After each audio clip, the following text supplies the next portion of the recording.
If you're interested in account mapping, you won't want to miss this episode. Ejieme Eromosele, GM at Quiq, is one of the most impressive CS leaders I've had the pleasure in interviewing. She has worked for the likes of Accenture, PwC, the New York Times, and most recently Quiq, and is the founder of Success in Black. There are so many things that we unpack in this episode, such as assessing the state of your book of business, understanding customer health, why AMs and CS reps need to think like sellers, propensity to buy versus engagement, and customer advocacy. If you want to learn how to become a top performer and maximize the potential of your existing book of business, learning from an expert in their field, then keep listening to this episode.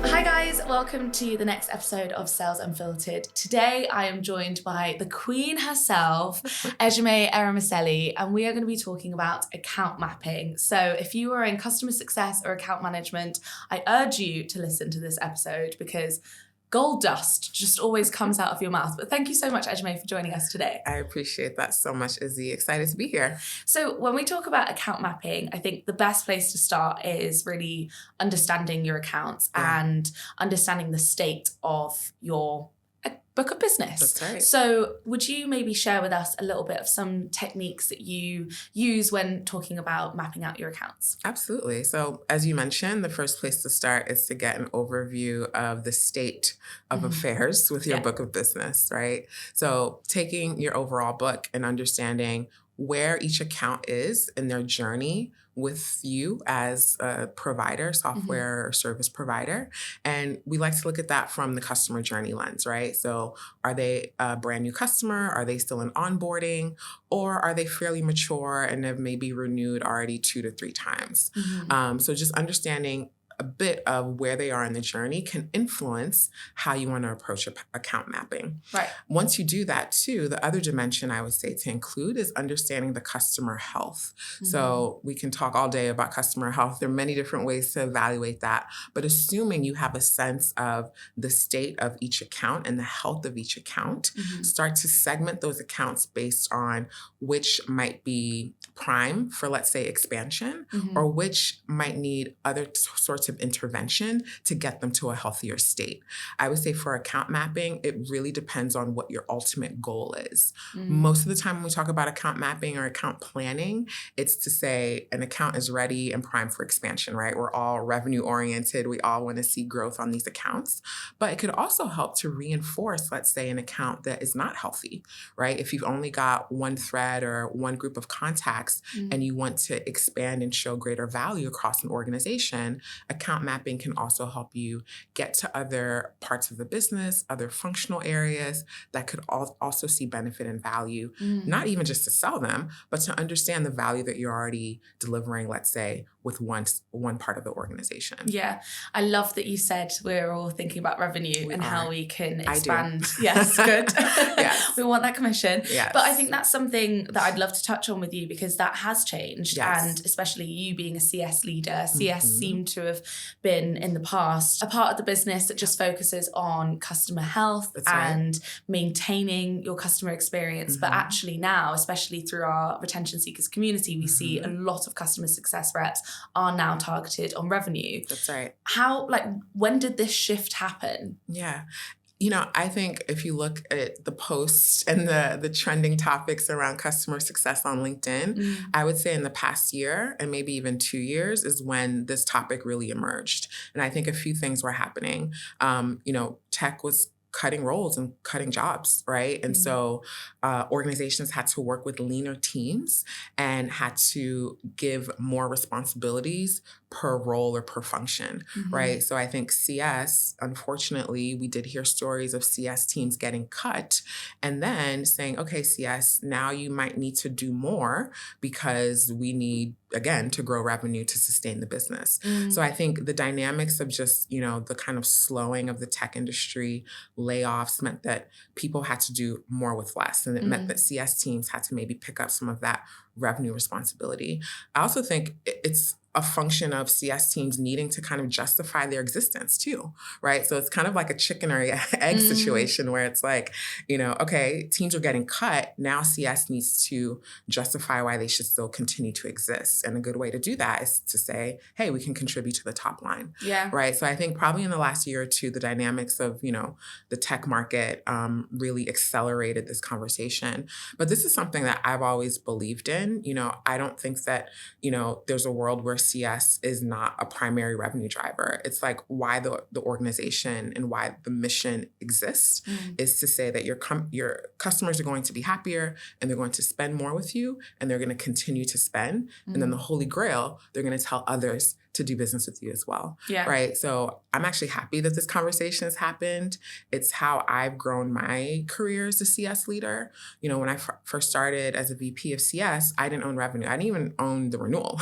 It's all about, to your point, customer health, making sure that the customers are happy and seeing value, and then own renewals. And then eventually I said, you know what, like we're so close to the customers, like we understand the pain points, we understand their challenges.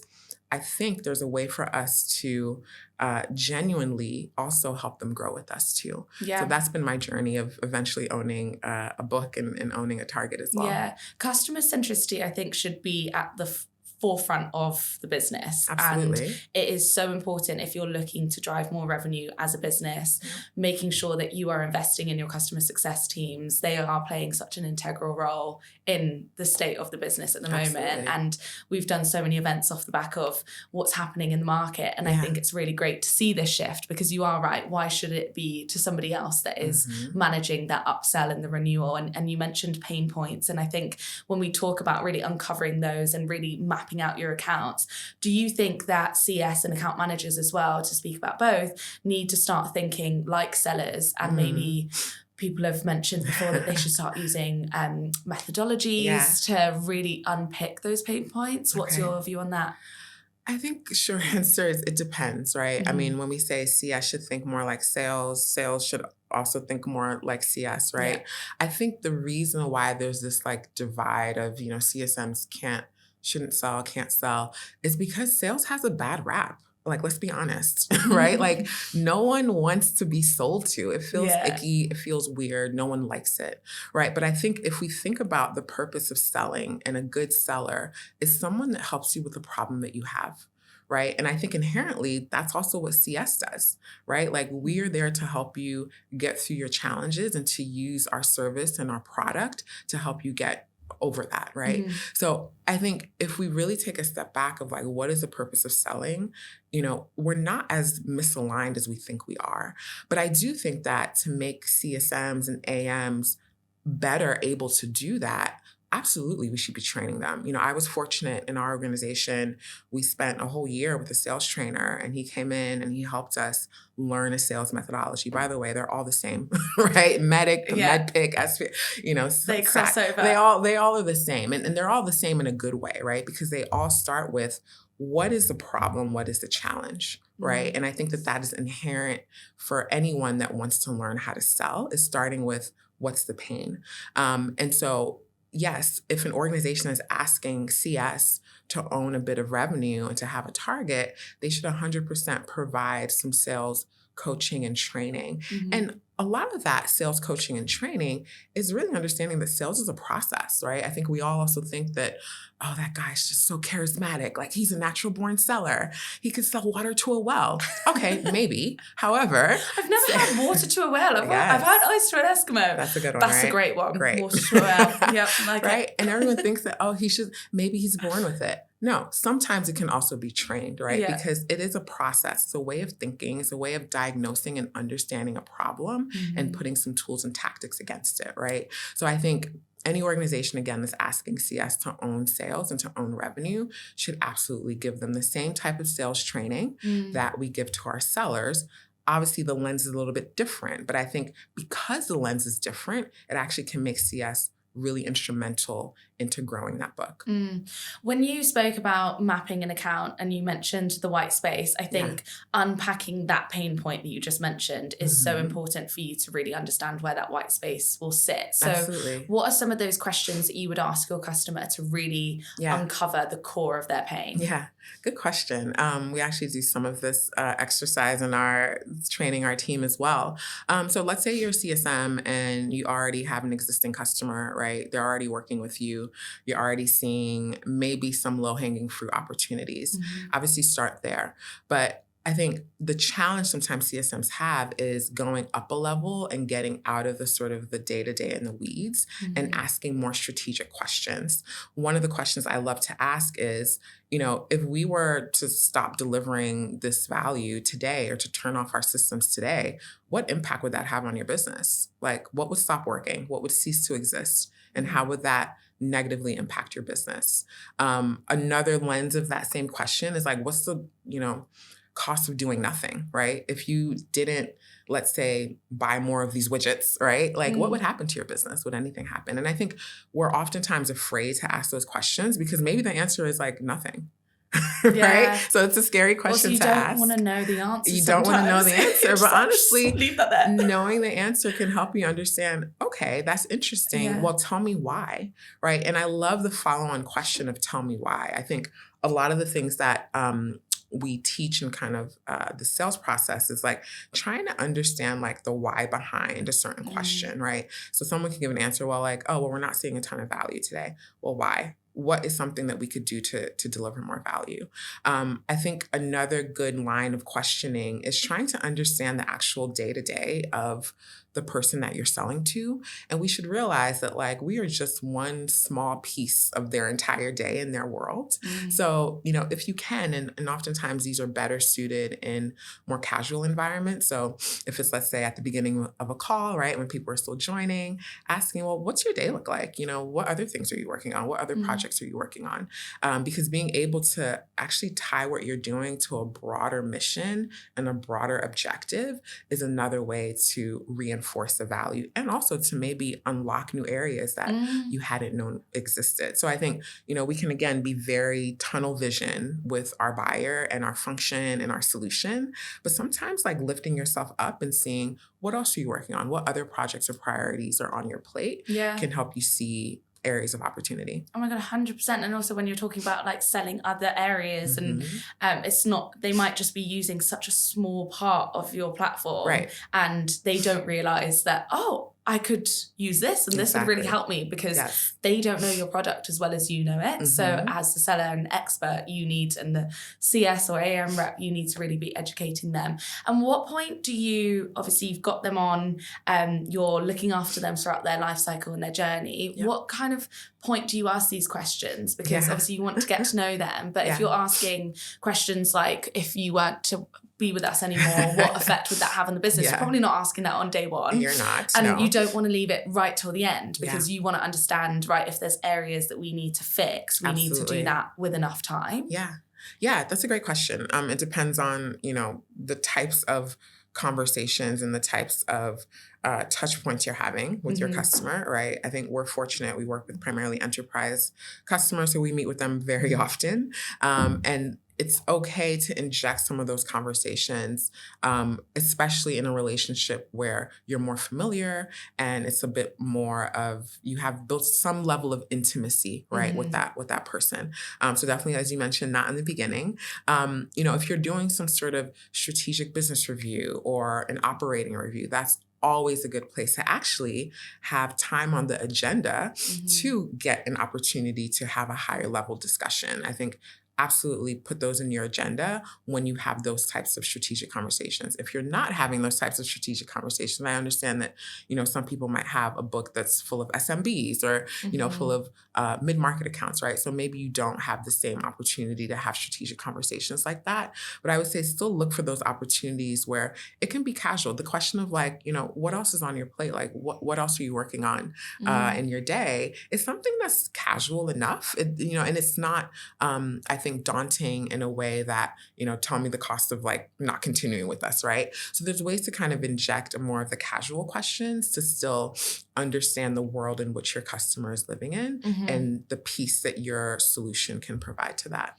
And then when you have those answers, do you then sit down with them again and go, right, I'm going to build this plan with you because you've mentioned that XYZ's not working. Yeah. I want to make sure for the remainder of you working with us that we can hit all those areas, and then you kind of build something together. I think that's a great way to initiate what you're kind of describing is a success plan. Yeah. So usually at the beginning of a relationship, you should be doing success plans proactively. But absolutely, if someone mentions that something is not working or delivering value in the way that they've expected, that should be a red flag to say, okay, let's put a plan in place to right course where we're going off track, right? And so I think that's a great example of, a month ago, you mentioned that this wasn't working for you. Here are the things we put in place. Here are the things that we'd love for you to do to support this, right? Because, and that's the beauty of success plans when done well. It's a joint accountability document, right? So it's saying, I, as a solution provider, we're going to work on these things. Thanks for the feedback. But there's also oftentimes situations where the customer needs to provide something, whether it's additional resources, whether it's visibility, to help support that plan as well. So being able to document it and go back and say, here's what we've done, here's what you're doing, how are we doing now? Do we need to right size yet again? You need to keep me on track because, as I said, we could talk about every topic in the world. We could do a whole episode on success plans.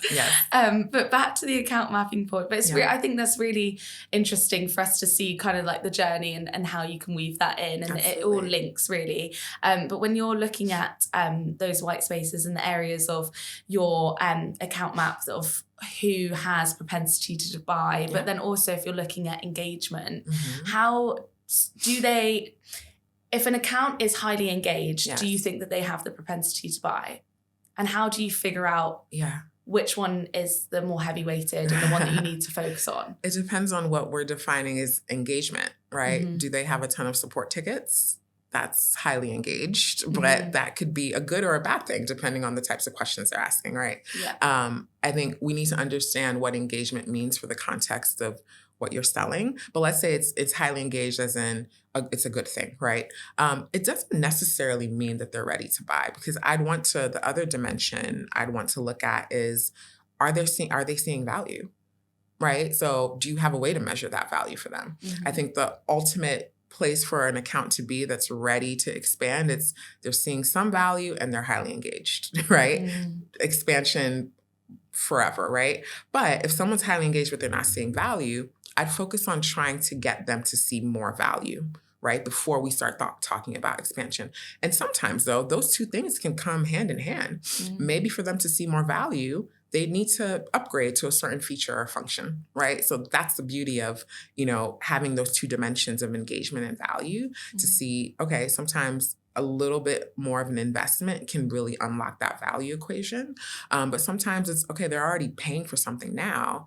They're engaged, but they're not actually using what they already have to the best of their ability. So maybe they need more training and enablement to get them to that value equation, and then they can be ready to expand. So I'd really understand adding the value dimension there as well. Is that what you would look at? People often tier their accounts off into that tier 1, tier 2. Is that what you would look at to make sure that you're structuring your accounts in the most effective way? Yeah, so structuring them in an effective way, meaning to understand which accounts are your tier 1 accounts, which ones are your tier 2. What are those areas that would be those defining characteristics? Yeah, sure. It really depends. I mean, for us, the way we define our tiers is by current spend, but then also like based on our value metric is number of conversations based on their ability to drive more conversations, right? Okay. It's an incomplete tiering, but that's what we have for now. I would also think about tiering based on, their opportunity and their ability to expand with you.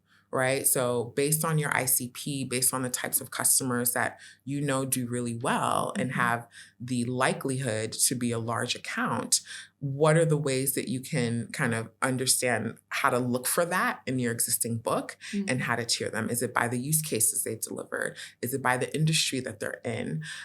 So I think there are other dimensions based on success that you've seen with other accounts that can give you an indication of this is where I want to prioritize and spend my time because they've got the likelihood to be more successful, and their being more successful has a likelihood for them to continue to expand and grow with us. So I would say take a page from what you know about the accounts that are doing well and trying to see patterns of characteristics or behavior to your book that you can also apply an additional segmentation like that too.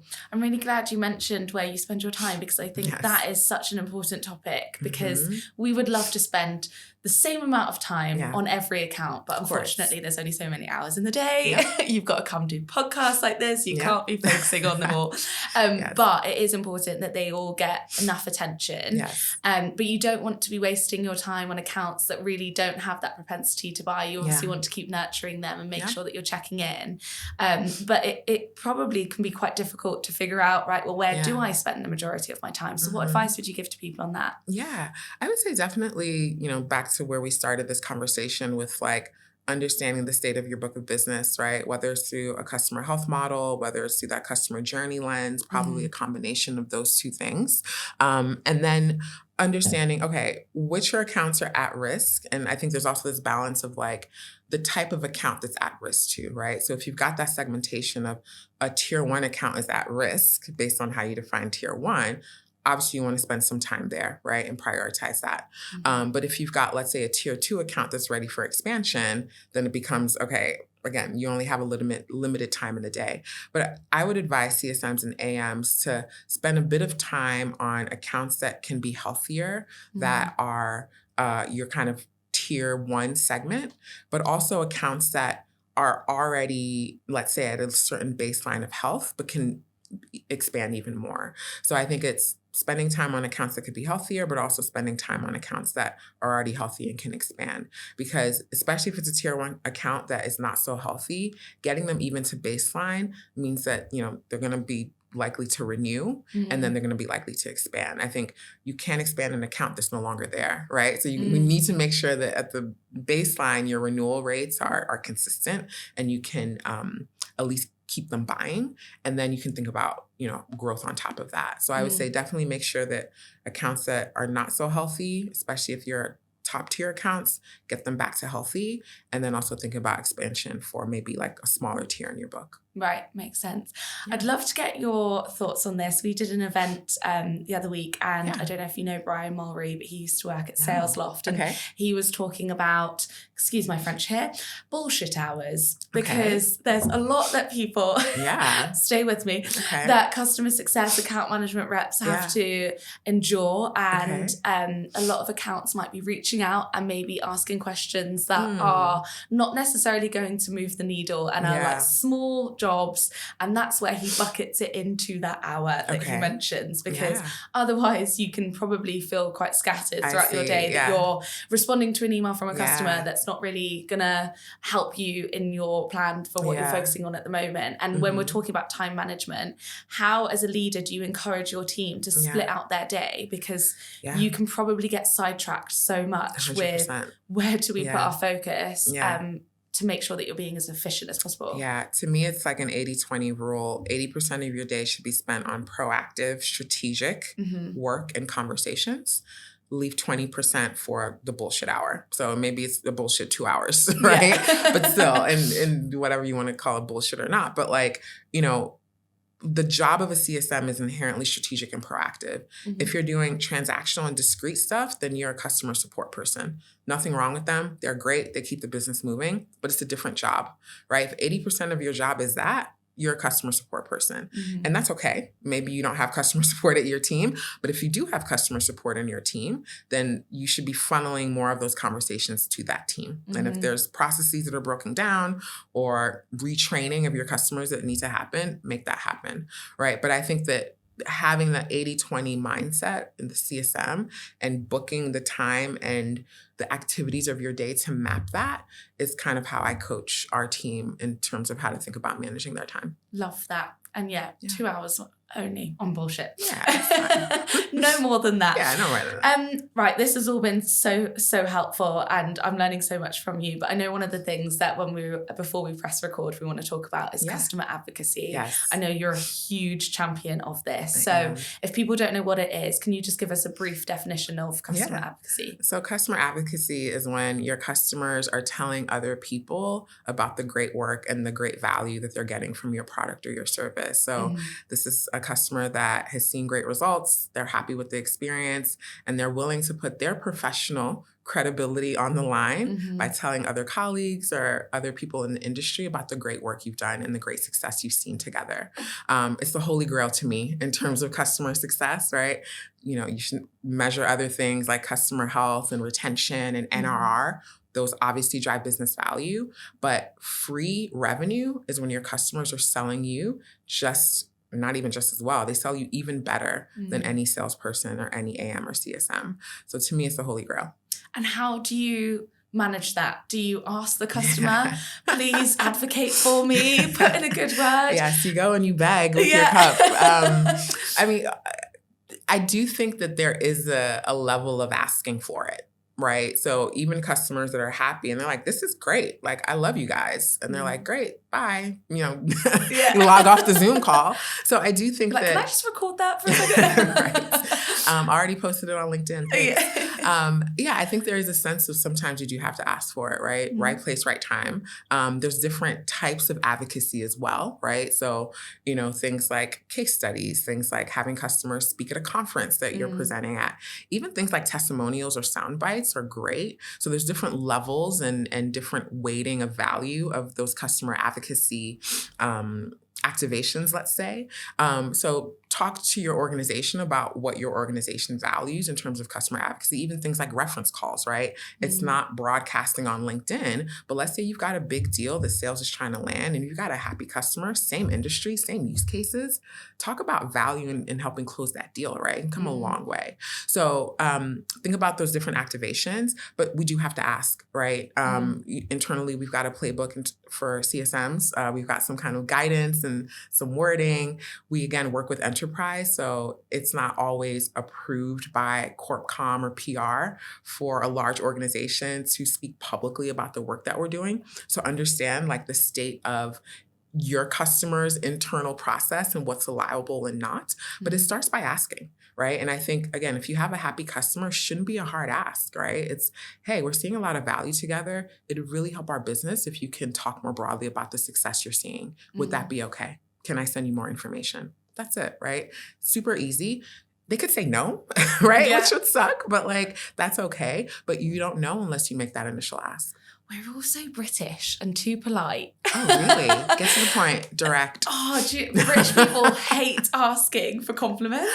We're just, it's a really uncomfortable thing. And it's so true. If you don't ask, you won't get. And people need to be a lot more confident to just say, we had a great time together. Yes. And people are willing to do that. Absolutely. But they won't do it if you don't ask. Yeah. And it's that uncomfort of, I guess you're always fearful. What if they say no? Of course. That's really embarrassing. Yeah. It's a psychology of just every day. I think two things help, right? So that script that I talked about, right? Yeah. So have a script, have it down, practice. But I think the other thing is also putting yourself in your customer's shoes. Because I think we ask they're going to feel uncomfortable or they're not going to want to do it. Many customers love doing customer advocacy because guess what? It makes them look good too. Talk about, let's say, digital transformation. They were able to save their business millions of dollars. Who wouldn't want to talk about that? Yeah. Right? You look good internally as a customer. I might get promoted. Yeah. I might get seen by my industry peers as a thought leader, right? Let's think about it. This actually benefits the company as well in terms of, you guys do employer branding. Every corporation wants to be known as innovative and digital, right? So think about this also from your customer's perspective.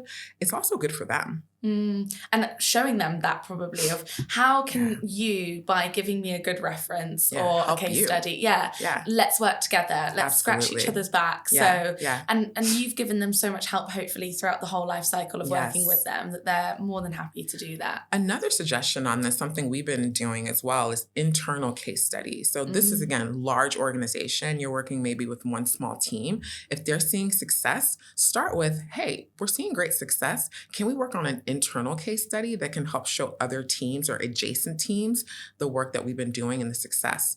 Helps you in a few ways. One, talking about back to account planning and account mapping, it helps you get broader awareness and visibility to a broader organization, other parts of the business that may also benefit from your solution. And two, it helps your customer look good. And three, it's a starting point to a broader advocacy campaign that can then move outside of the organization and to the public as well. It's a great point. Because you should be multi-threading within your team 100%. As well, and not just being in one section. And there's so much more potential probably for a lot of accounts that you don't realize. Absolutely. Great piece of advice, Ejieme. See, gold dust. I knew it was going to happen. This conversation's been phenomenal. I am sure everybody at home has learned so much. I definitely have. So thank you for coming on. But as we finish every episode here on Sales Unfiltered, I'd love to ask you, what is one challenge that you faced throughout your life or your career that's really shaped you to where you are today? Tough question, but good question. I was born in Nigeria. My parents decided to come to the United States with me when I was quite young. And so I was always a bit of an outsider. I didn't used to sound like this with my American accent, apparently. Apparently, I had a slight Nigerian accent at the time. And I got bullied quite a bit when I was younger. I was also nerdy. I had the weird name. I had the weird accent. So that was a personal challenge that I faced when I was quite young. And I was quite introverted because of that. And I think when I tell people that I'm an introvert, they're quite surprised. But I think that was probably part of the foundation of that introversion. But I think what it's helped me do is understand that people, when they bully each other, they're also hurting.